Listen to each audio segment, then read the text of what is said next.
هنقلب كل ده مع بعضه كده التتبيلة تبقى جاهزة.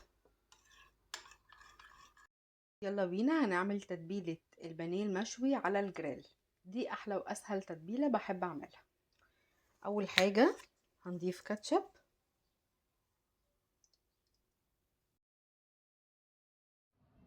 وعليه صوص باربيكيو.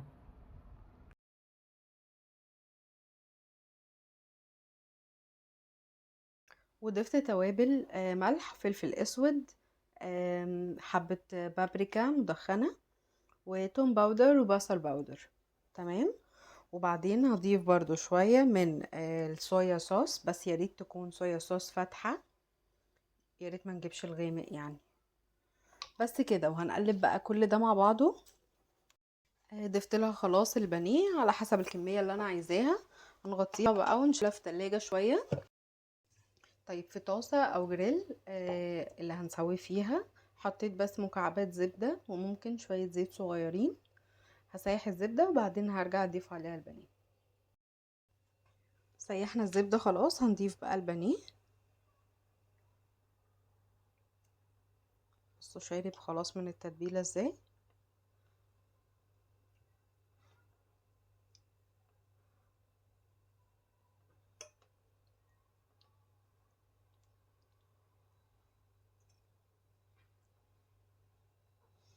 عشان ما اطولش عليكم الفيديو، انا هرص باقي الكمية وعلى نار متوسطة، يعني كل جنب كده ياخد لون، وهقلبه واخليني بس ايه اخد بالي ان هو ما ينشفش. لو نشف ممكن شوية مية صغيرين خالص.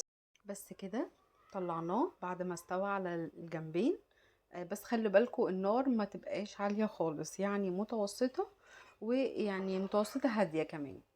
نعمله بقى جنبه، نعمل جنبه شوية بطاطس محمرة ونتبلها بالتتبيلة التوابل اللي احنا عاملينها.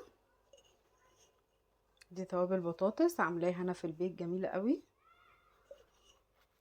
نعمل جنبه ممكن مكرونة، ممكن رز بالخلطة، رز بسمتي، رز ابيض، مكرونة الصنف اللي تحبوه. وبس كده، وبألف هنا وشفا.